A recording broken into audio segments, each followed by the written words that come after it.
on unceded Coast Salish territories, and some of their members held a wonderful welcoming ceremony for us earlier this afternoon. This evening, it's my pleasure to introduce our keynote speaker, journalist, activist, and writer Chris Hedges. He's written, as many of you know, he's very well known, I'm sure, in this part of the world. He writes and speaks extensively on war, religion, American culture, empire, and the conflict in the Middle East. Some of his books include War as a Force That Gives Us Meaning, Empire of Illusion, Death of the Liberal Class, and Days of Destruction, Days of Revolt. He's written for Foreign Affairs, Granta, The New Statesman, Harper's, Mother Jones, The Nation, The New York Review of Books, and a magazine based right here in Vancouver, Adbusters. He writes a weekly column for Robert Scheer's web magazine, truthdig.com, and he's a senior fellow at the Nation Institute. And beyond the world of writing, he's also supported the Occupy Wall Street movement in 2011, teaches inmates in New Jersey prisons, amongst many other activities. So without further ado, and because we are a little bit pressed for time, I'm just going to introduce, please welcome Chris Hedges. We will have time for questions after this.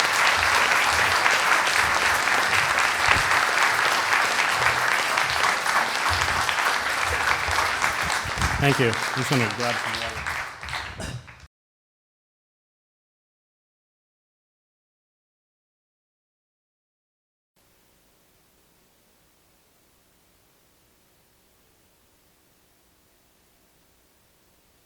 Conference, who have been on the front lines of one of the most important fights of our lives, and that's against the extraction fossil fuel industry.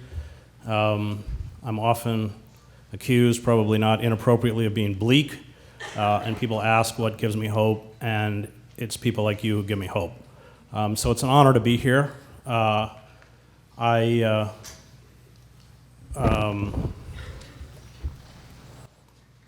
a father of 4 children, and much of what I do in my life is centered around the attempt by these forces to rob them of a future. And this really has come down to the fight of our lives. And if we don't radically reconfigure our relationship to each other and to the planet, we are going to very soon have to begin to discuss the extinction of the human species itself.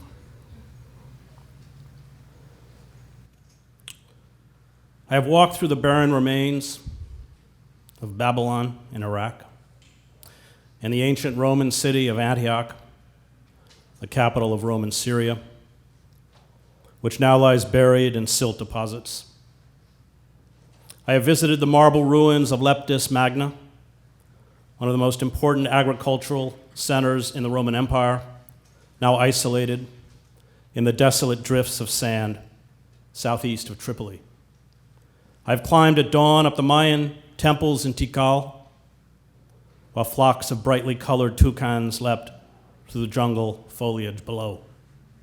I've stood amid the remains of the ancient Egyptian city of Luxor along the Nile, looking at the statue of the great pharaoh Ramses II lying in pieces on the ground, with Percy Shelley's poem Ozymandias running through my head.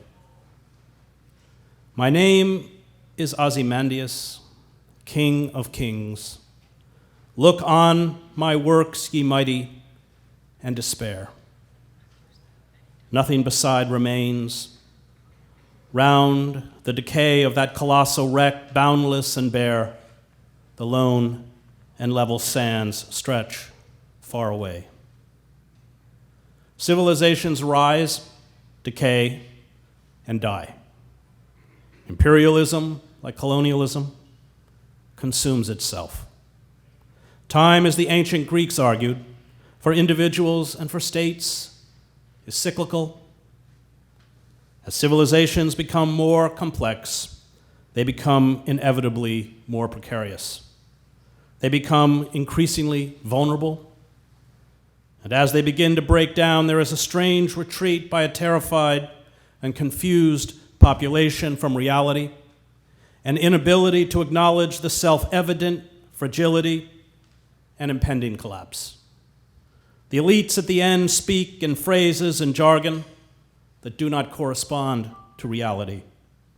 They live isolated in guarded compounds, whether at the court, at Versailles, the Forbidden City, or our modern palatial estates.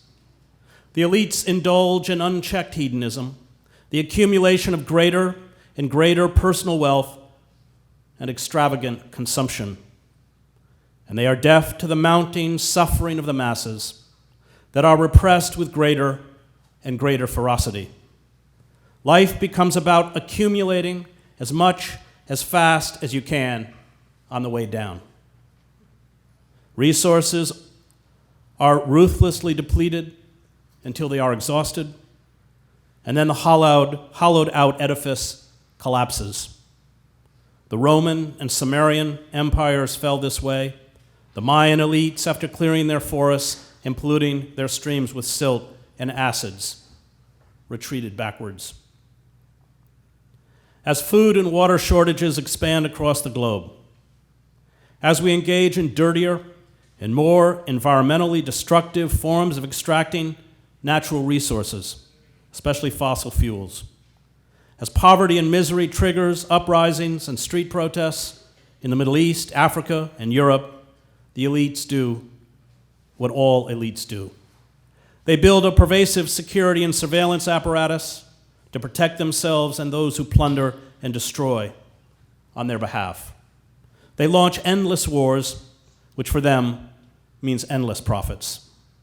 They construct grander monuments to themselves. They plunge their nations deeper into debt. And as the edifice around them shakes and unravels, they take it out on the backs of workers and the poor. They drive them harder and harder to maintain a level of consumption and a level of profit that is unsustainable. The collapse of the global economy, which wiped out a staggering $40 trillion in wealth, was caused when our elites, after destroying our manufacturing base, sold massive quantities of fraudulent mortgage-backed securities to pension funds, small investors, banks, universities, state and foreign governments, and shareholders. The elites, to cover the losses, then looted the public treasury to begin the speculation over again. They also, in the name of austerity, began dismantling basic social services, set out to break the last vestiges of unions, slashed jobs, froze wages, threw millions of people out of their homes, and stood idly by as we created a permanent underclass of unemployed and unemployed. And this is how all civilizations ossify and die, and ours is no exception. We are far down the road of self-immolation.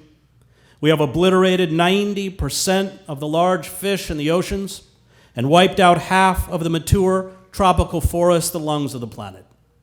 At this rate, by 2030, only 10% of the Earth's tropical forests will remain. Contaminated water kills 25,000 people a day around the globe.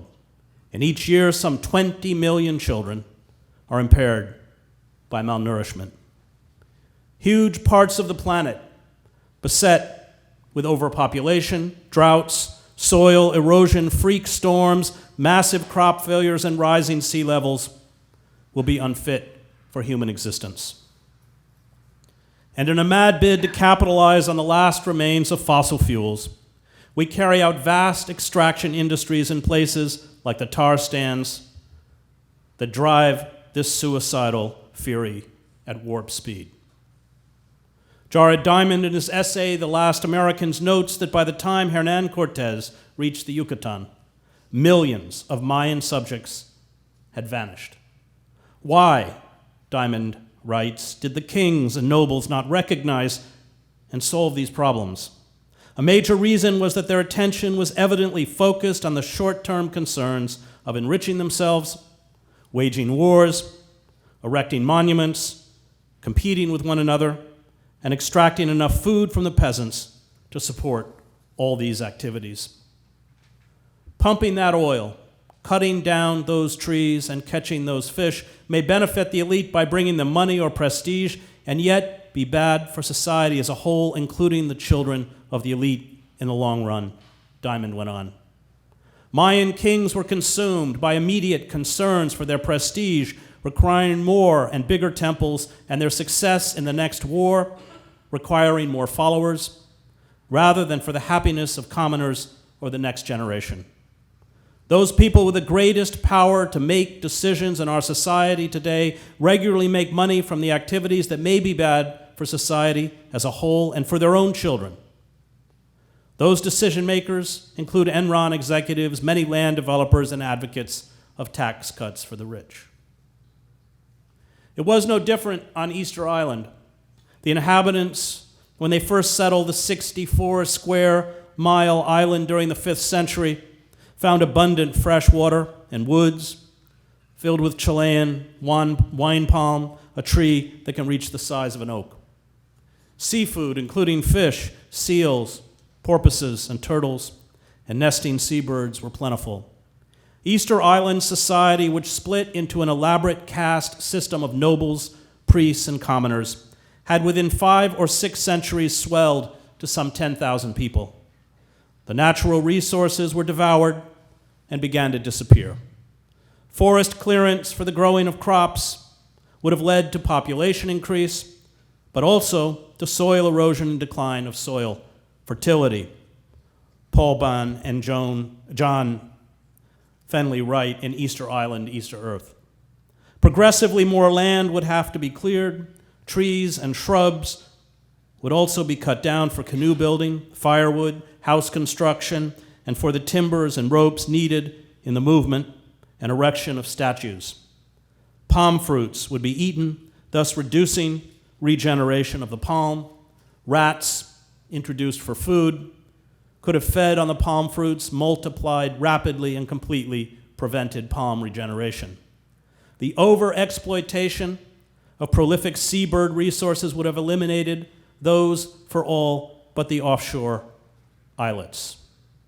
Rats could have helped in this process by eating eggs.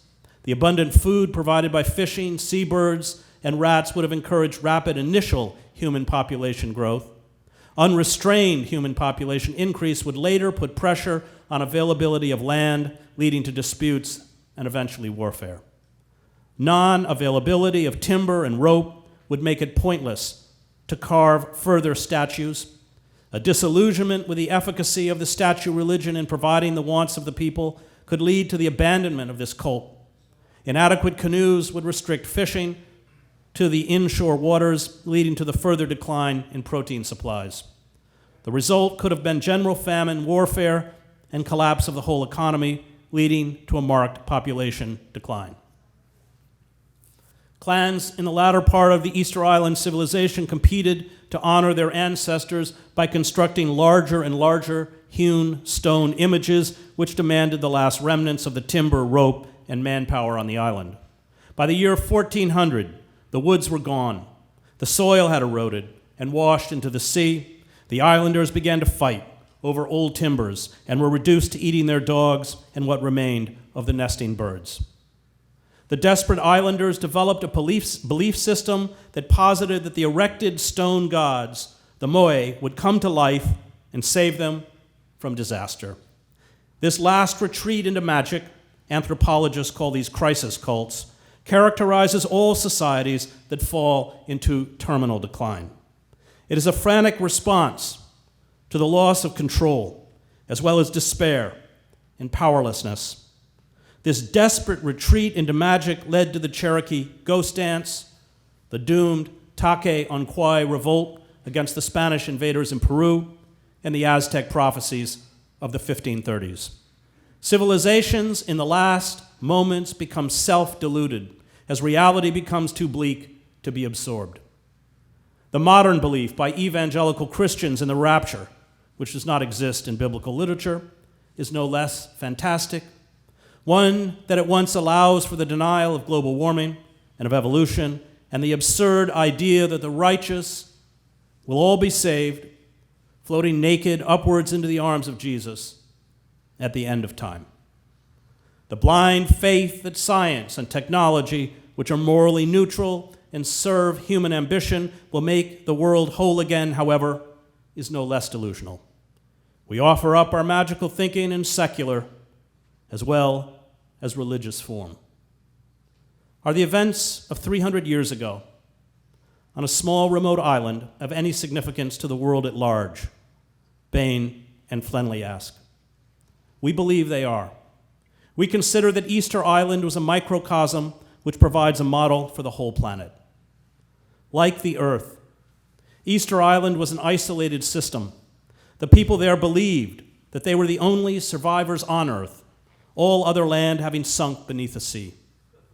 They carried out for us the experiment of permitting unrestricted population growth, profligate use of resources, destruction of the environment, and boundless confidence in their religion to take care of the future. The result was an ecological disaster leading to a population crash. Do we have to repeat the experiment on this grand scale? Do we have to be as cynical as Henry Ford and say history is bunk? Would it not be more sensible to learn the lesson of Easter Island history and apply it to the Earth Island on which we live? The signs of imminent devastation are undeniable. Common sense demands a radical new response, but the race toward massive species extinction, including our own, accelerates. Canada's environmental and regulations and civil liberties, like those in the United States, have been demolished. Fantasy and illusion, spectacle and entertainment fill our empty emotional and intellectual lives. Fear, manufactured by the state, keeps us compliant as the last vestiges of our civil liberties are stripped away. Paralysis grips us as we stumble towards oblivion. As Sigmund Freud grasped and beyond the pleasure principle and civilization and its discontents, human societies are as intoxicated and blinded by their own headlong rush toward death and destruction as they are by the search for erotic fulfillment. The global economy is built on the erroneous belief that the marketplace, human greed, should dictate human behavior and how we organize societies. It posits that economies can eternally expand. It assures us that the ecosystem can continue to be battered by massive carbon emissions without major consequences. It promises that there will always be plentiful and cheap oil. And its systems of propaganda and education, where universities churn out technically proficient systems managers trained only in how to maintain and perpetuate global capitalism, reflect back to us these absurdities. The inability to confront simple truths about human nature and the natural world, the failure to question predatory economics, leaves us unable to articulate new social, economic, and political paradigms. But when civilizations die, it is not only a physical collapse. It is an intellectual and a moral collapse. The sacred is defiled, the common good is abandoned, wisdom is ignored and ridiculed. Reverence is lost. The cult of the self becomes paramount. Hedonism, or what in our society is called personal happiness, becomes the single obsessive goal of existence. And it is achieved at the expense of someone else. It is our right, and as we pursue happiness, in essence adopting the demented mantra fed to us by global capitalism, we too become predators. And this is by design. The Mayan elite became at the end, as the anthropologist Ronald Wright notes in A Short History of Progress, extremists or ultra-conservatives squeezing the last drops of profit from nature and humanity. Oligarchs as Aristotle, Machiavelli, Alex de Tocqueville, Adam Smith, and Karl Marx knew, are schooled in the mechanisms of manipulation, subtle and overt repression and exploitation to protect their wealth and power. Foremost among their mechanism is the control of ideas. Ruling elites ensure that the established intellectual class is subservient to an ideology, in this case, neoliberalism and globalism, that justifies their exploitation of human beings and their unchecked greed. For our misery is their paradise.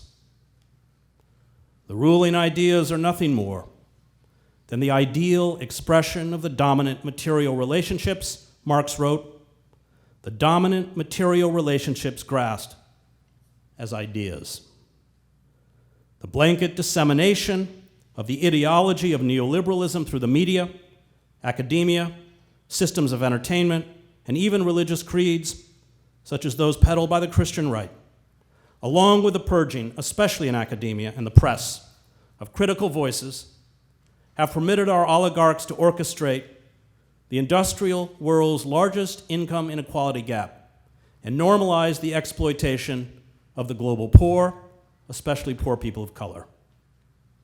It is not simply that 1% control a quarter of the nation's income in the United States. It is not simply, as Joseph Stiglitz points out, that they have the best houses, the best educations, the best doctors, and the best lifestyles. But they have effectively built systems of indoctrination that determine how we view the world.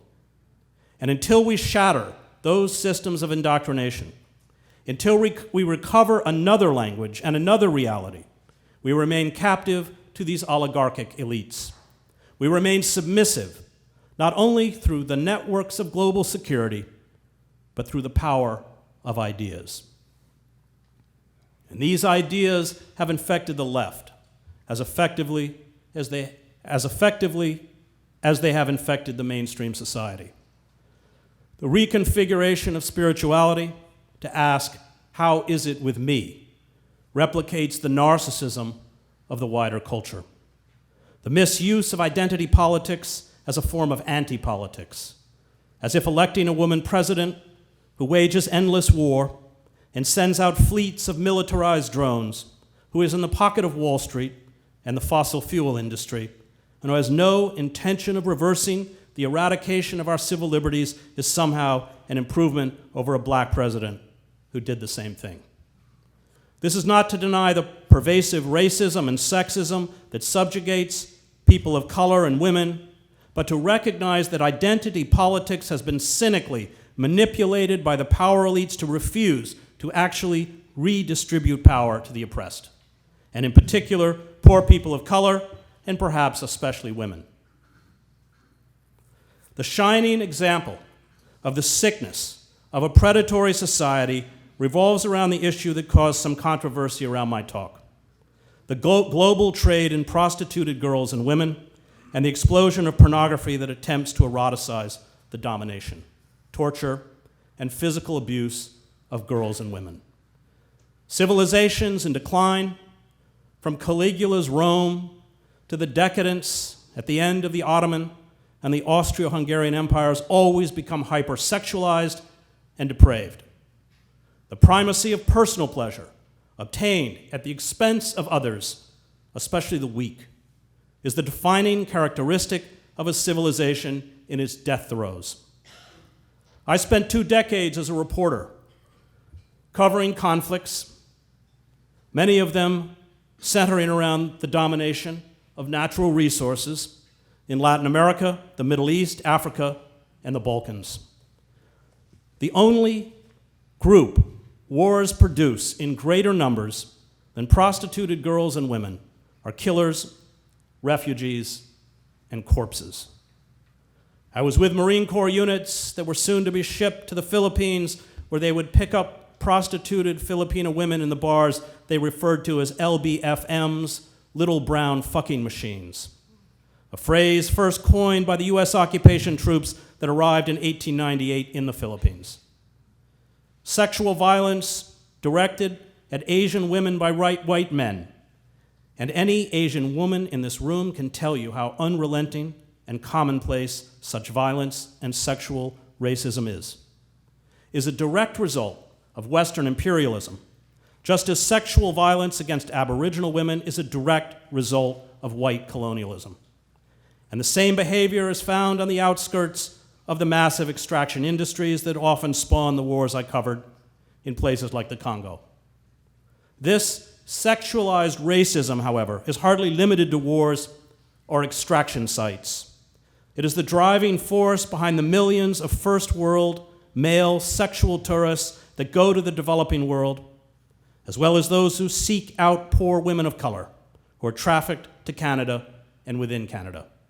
Some of these women, and some of those who engage in this violence and sexualized racism against women, are within a few blocks of where I am speaking tonight.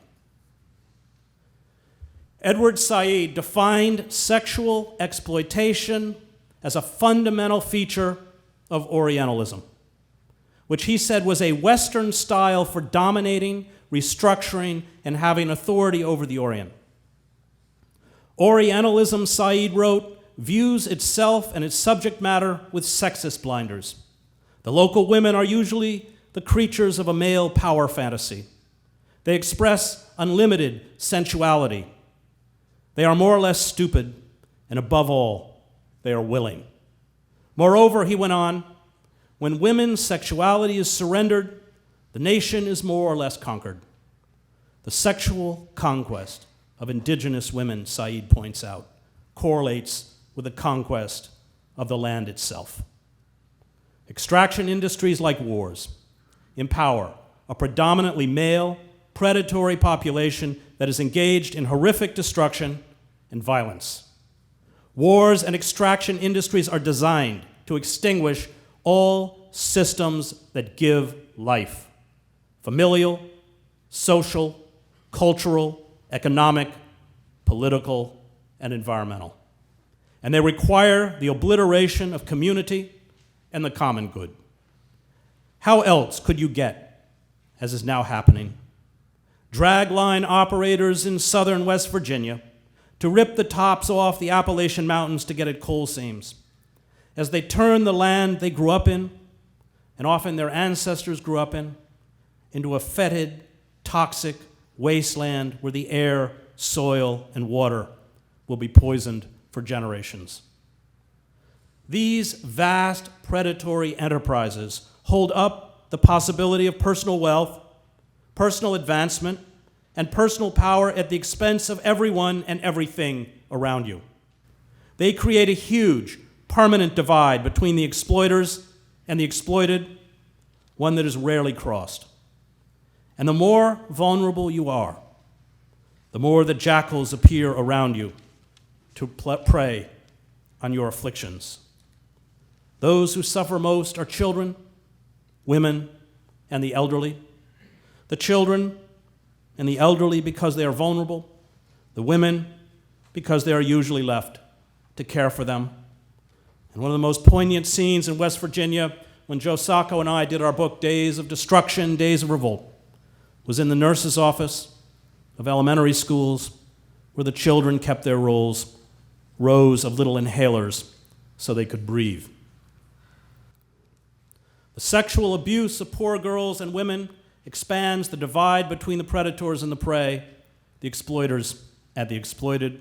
And in every war zone, like every boomtown that rises up around extraction industries, you find widespread sexual exploitation by bands of men. And this is happening at this moment in the boomtowns rising up around the fracking industry in North Dakota. Downtown San Salvador, when I was there during the war, was filled with streetwalkers, massage parlors, brothels, and nightclubs, where girls and women, driven into the urban slums and refugee camps because of the fighting in their rural communities, bereft of their homes and safety, cut off from their families, were being pimped out to the gangsters and the warlords.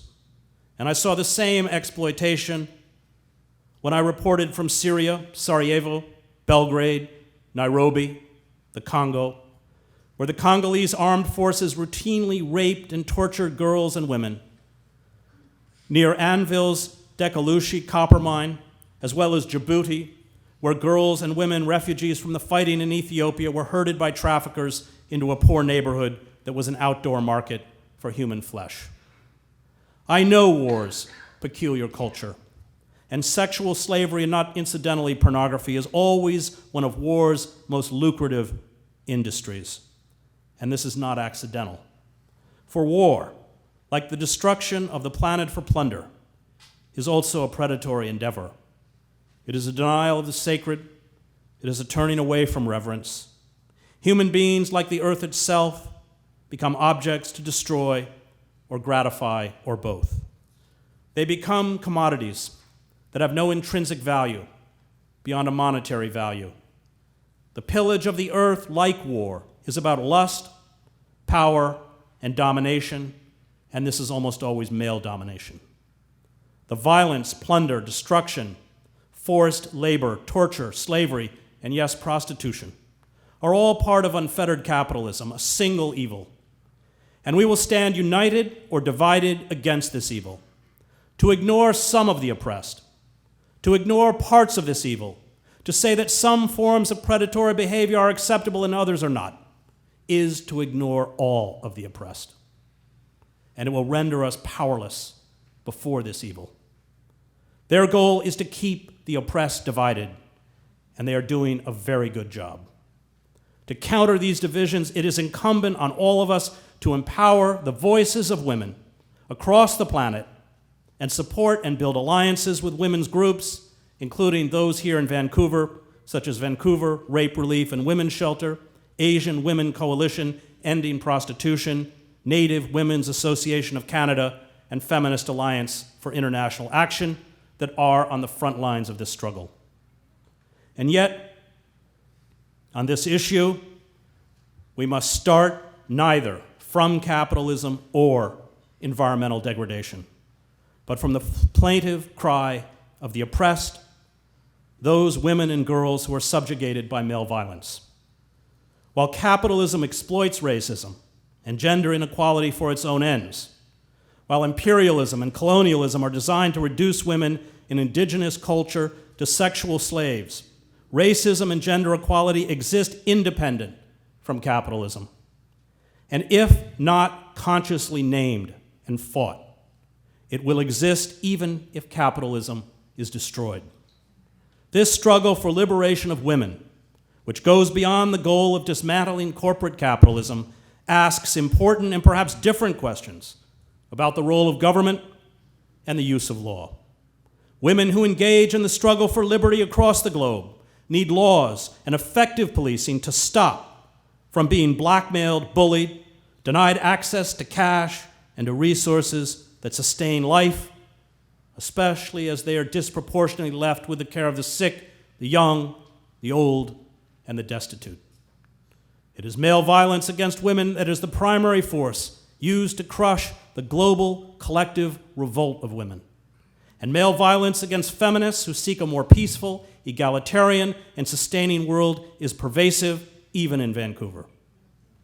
To challenge prostitution, to challenge objectification, to challenge hypersexualization of women is to often be threatened with rape. To challenge mining, to stand up to protect water, to assist a truth teller if you are a woman, is to be threatened with not only economic destitution, but violence leading to prostitution. We must, as activists, end that objectification of women and male violence. If we do not, we will never have access to the ideas and leadership of women, and in particular women of color, which is essential to creating an inclusive vision for a better future. So while we must decry violence and exploitation against all of the oppressed, we must also recognize that male violence against women, including prostitution and its porn promoter, is a specific and separate global evil. It is, yes, a tool of capitalism. It is often a product of imperialism and colonialism, but it finally exists outside of capitalism, imperialism, and colonialism. And it is a force that most men in general, and sadly most men on the left, refuse to acknowledge, much less fight. We cannot be free until we are all free. And this is why the struggle for women's liberty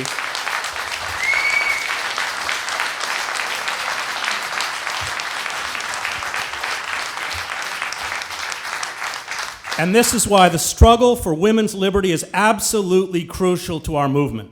Without that freedom, we cripple ourselves.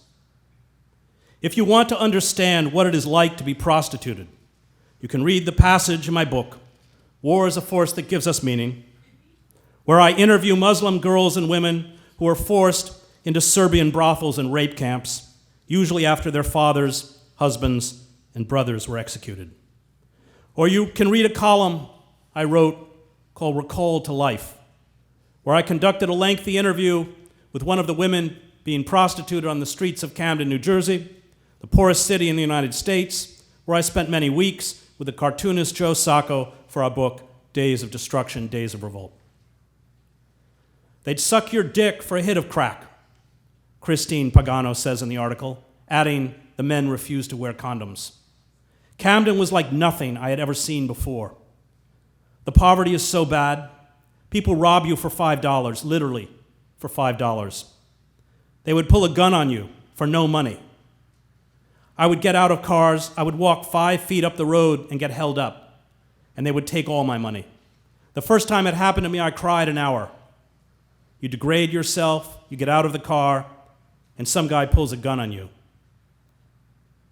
I gave up on everything at that point. I wanted to die, she says. I didn't care anymore. All the guilt and the shame, and leaving my son, not talking to my son, not talking to my family. The last time was the most brutal, she says. It was on Pine Street, near the off-Broadway lounge. There's weeds on the side. I never took tricks off the street. They had to be in cars, but I was sick. I was tired. A man on the street had offered her $20 for oral sex, but once they were in the weeds, he pulled out a knife. He told her if she screamed, he would kill her. When she offered some resistance, he stabbed her. He was trying to stab me in my vagina, she says. He stabbed her thigh. It's kind of bad because I never ended up doing anything about it. It ended up turning into a big infection. He made me hold his phone that had porn on it, she said. He never really pulled his pants all the way down. And at this point, I'm bleeding pretty badly. I'm lying on glass outside of this bar. I had little pieces of glass in my back. I remember being really scared. Then it just got to the point where I was numb. I asked him if he could stop at one point so I could smoke a cigarette. He let me. I got up. I got him to put the knife down because I was being good and listening to him. He stabbed the knife in the dirt. He said, "Just so you know, I can pick it up at any point." I think in his head, he thought that I was scared enough. In my head, I was trying to figure out how the hell I was going to get out of there. And it occurred to me, one of the things he kept asking me to do was lick his butt. And he was getting off on this. The last time he turned around and asked me to do this, I pushed him. I had myself set up to get up. She ran naked into the street. The commotion attracted the police. A passerby gave her a shirt to cover her up. At 5 feet, 5 inches tall, she weighed 86 pounds. Her skin was gray. Her feet were so swollen, she was wearing size 12 men's slippers. The years I spent as a war correspondent did not leave me untouched. I lost many of those I worked with, including Kurt Schork, with whom I covered the wars in Iraq, Bosnia, and Kosovo, to violence. I was captured and taken prisoner in Basra during the Shiite uprising following the Gulf War and ended up in the hands of the Iraqi secret police. I know a little of what it means to be helpless and physically abused. And after Saddam Hussein drove the Kurds out of northern Iraq, my translator, a young woman, disappeared in the chaotic flight. It took me weeks to find her. And when I did, she was being pimped out, numb with trauma. The moment when I found her and the sobs she shed would cure anyone of the notion that selling your body for sex is like trading a commodity on the stock market. Think for a moment about your own bodies. Imagine what it would be like, as it was like for her, to every day, over and over, have your mouth, your vagina, and your rectum penetrated by strange men who called you bitch, slut, cunt, and whore, who slapped and hit you, and who then paid your pimp, who also beat you, for the transaction. This is not sex, and this is not sex work. It is gang rape. Some of the organizers of this conference sent a note before I arrived, commenting on my condemnation of prostitution in my column, The Whoredom of the Left, saying that prostitution was, quote, complex and multifaceted. The note went on to assure participants in the conference that the Institute of Humanities did not, quote, take sides in this difficult and extremely contentious debate. But there's nothing complex or multifaceted about prostitution, not when you strip it down to a brief and brutal act of physical violence. It turns you into a piece of meat, and it does not matter if this is in an alley or a hotel room. And the diseases, trauma, physical maiming, and injury, along with a shortened life expectancy, are all well documented in study after study of girls and women who are prostituted. Prostitution fits perfectly into the paradigm of global capitalism. The physical scars, diseases, and shortened life expectancy of the miners I lived with in Siglo XX, tin mine in Bolivia, most dying in middle age from silicosis, is yet another manifestation of the predatory nature of capitalism. No one chooses to die of silicosis or black lung disease. No one chooses to sell his or her body on the street. You go into the mines like you go into prostitution, because global capitalism does not offer you another choice. In Canada, young women and girls of Native descent are forced into street prostitution in numbers far disproportionate to white women. Summer Rain Bentham of the Squamish Nation, who lived and worked in the downtown East Side, told me. Our lives are deemed less valuable because the Western world has decided that we are worthless. These racist views create a hierarchy based on race, even within prostitution itself, for women. This means some women are indoors in strip clubs or agencies. Sometimes she might be educated, and in some cases she might actually believe she has another option other than prostitution. This racist hierarchy leaves Aboriginal women on the bottom, in this case in the survival prostitution with no choices, experiencing a level of violence that is hard to fathom or comprehend. Violence that will never leave her, and that is perpetuated by men not only because we are women, but because we are Native women. It is men's privilege, power, and entitlement in the world that keeps women entrenched in prostitution. It is men who benefit from Native women continuing to be at the bottom. Prostitution is not what most women who have ever been prostituted or women who have never faced being prostituted would choose to do. Prostitution is not what we want for any woman or girl. We are called to build a world where all people have the opportunity to choose security, safety, and well-being over jobs that leave them traumatized, sick, maimed, and destroyed. I don't see the point of this fight if that is not our goal. Sexual violence and sexual submission cannot be set apart. Although the traffickers, pimps, brothel, massage parlor owners, Johns, and their apologists would like us to do so. From unfettered capitalism and the legacy of colonialism and imperialism. It is an integral piece of a world where wholesale industrial slaughter kills hundreds of innocents in Gaza and over 1 million innocents in Iraq and Afghanistan, where the mentally ill are thrown onto streets, where a country like the United States warehouses 2.3 million people, mostly poor people of color, 25% of the world's prison population in cages for decades, where life for the working poor is one long emergency. It is all one world. It is all one system, and this system in its entirety must be overthrown and destroyed if we have any hope of enduring as a species. It is not accidental that the Abu Ghraib images that were released and the hundreds that remain classified resemble stills from porn films. There is a shot of a naked man in the few photos that were leaked, kneeling in front of another man as if performing oral sex.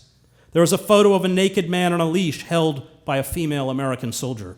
There are photos of naked men in chains. There are photos of naked men stacked, one on top of the other in a human pile on the floor, as if in a prison gangbang.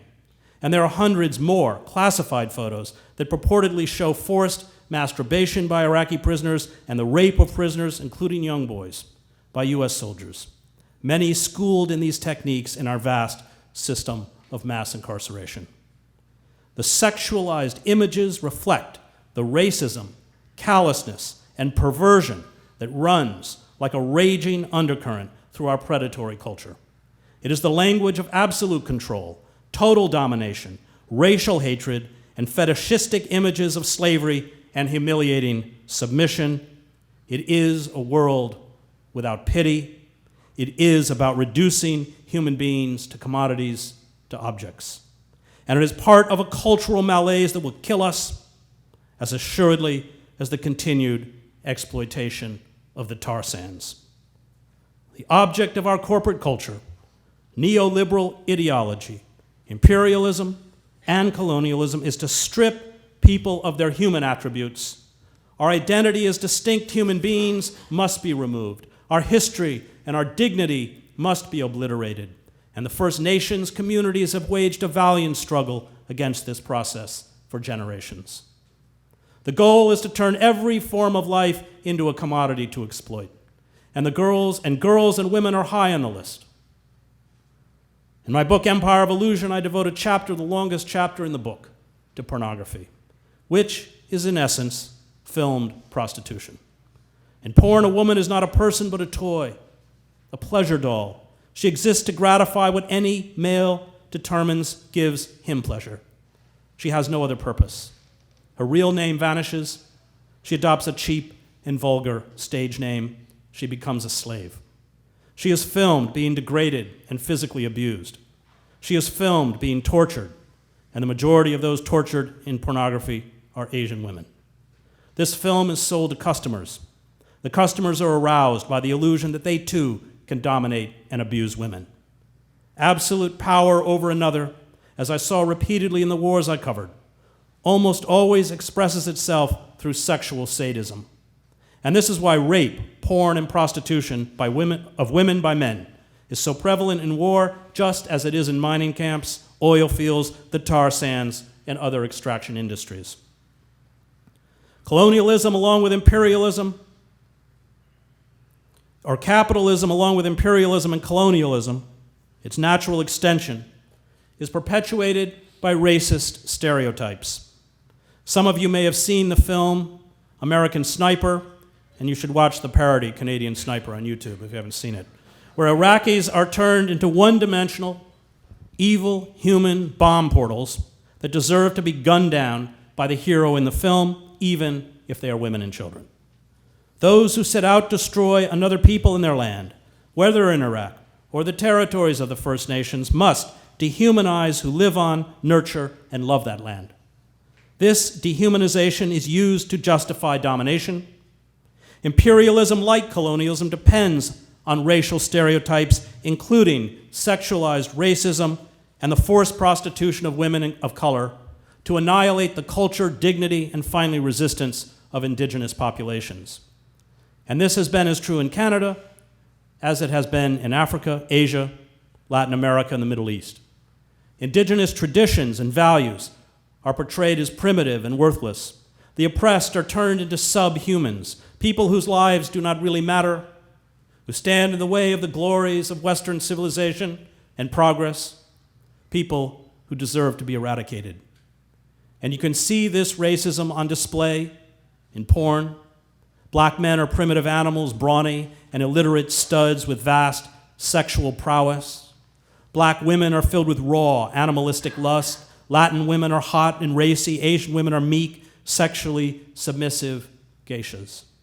Porn, as Gail Dines writes, is the new minstrel show. It speaks in the racist cant that is the staple of the dominant white culture, and particularly male culture. What is done to girls and women through prostitution is a version of what is done to all of those who do not sign on to the demented project of global capitalism. And if we have any chance of fighting back, we will have to stand for all the oppressed, all those who have become prey. To fail to do this will be to commit moral and finally political suicide. To turn our backs on some of the oppressed is to fracture our power. It is to obliterate our moral authority. It is to fail to see that the entire system of predatory exploitation seeks to swallow and devour us all. To be a radical is to stand with all who are turned into objects, and especially girls and women who the global economy and much of the left has abandoned. Andrea Dworkin got it. Capitalism, she wrote, is not wicked or cruel when the commodity is the whore. Profit is not wicked or cruel when the alienated worker is a female piece of meat. Corporate blood-sucking is not wicked or cruel when the corporation in question, organized crime syndicates, sell cunt. Racism is not wicked or cruel when the black cunt, or yellow cunt, or red cunt, or Hispanic cunt, or Jewish cunt has her legs splayed for any man's pleasure. Poverty is not wicked or cruel when it is the poverty of dispossessed women who have only themselves to sell. Violence by the powerful against the powerless is not wicked or cruel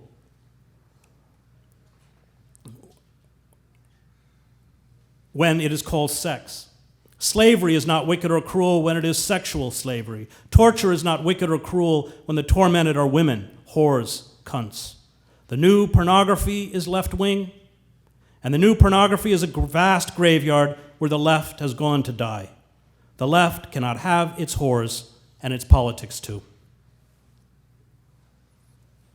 The Europeans and Euro-Americans who conquered, exploited, and murdered indigenous communities were not only making war on a people and the earth, but on a competing ethic.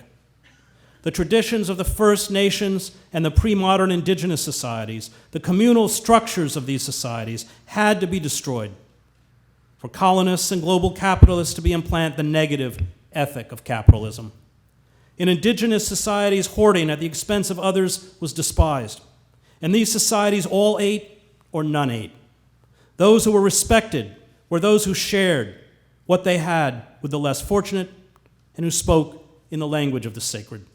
These older indigenous cultures held fast to the concept of reverence. It is the capacity to honor the sacred, including the sacredness of all life, and here I speak as a vegan and include animals, which capitalism, colonialism, and imperialism seeks to eradicate. We need to listen to women, and especially indigenous women, as we seek to recover this older ethic. They treat Mother Earth like they treat women, Lisa Bruner, the program specialist for the National Indigenous Women's Resource Center, said. They think they can own us, buy us, sell us, trade us, rent us, poison us, rape us, destroy us, use us as entertainment, and kill us. I'm happy to see that we are talking about the level of violence that is occurring against Mother Earth because it equates to us, women. What happens to her happens to us. We are the creators of life. We carry that water that creates life just as Mother Earth carries the water that maintains our life. So I'm happy to see our men standing here, but remind you that when you stand for one, you must stand for the other. The earth is littered with the physical remains of past empires and civilizations, ruins that cry out to us about human folly and hubris. We seem condemned as a species to drive ourselves into extinction, although this moment appears to be the denouement to the whole sad show of settled, civilized life that began some 5,000 years ago. There is nothing left on the planet to seize. We are spending down the last remnants of our natural capital, including our forests, fossil fuel, air, and water. This time, collapse will be global. There are no new lands left to pillage, no new peoples to exploit. Technology, which has obliterated the constraints of time and space, has turned our global village into a global death trap. The fate of Easter Island will be writ large across the vast expanse of planet Earth.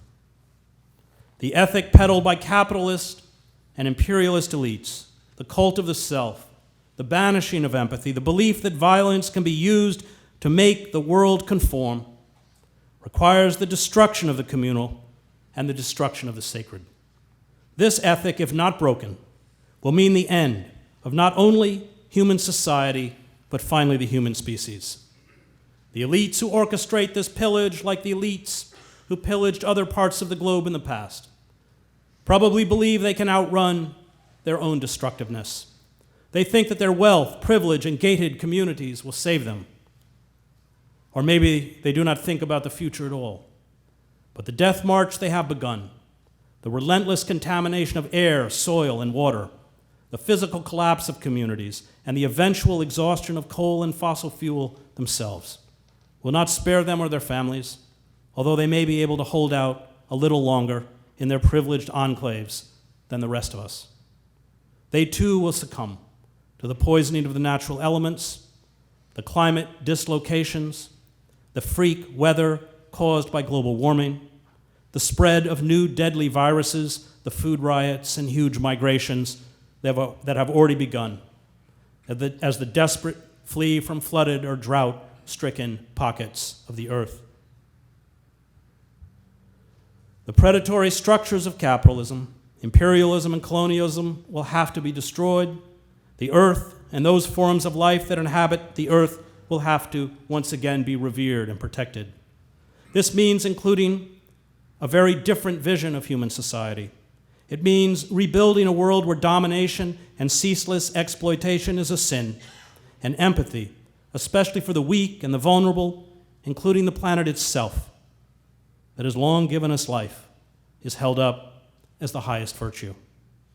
It means recovering the capacity for awe, for reverence, for the sources of life. Once we stand up for this ethic, once we include all people, including girls and women, as an integral part of this ethic, we can build a resistance movement that can challenge the corporate forces that, if left in power, will extinguish us all. Thank you.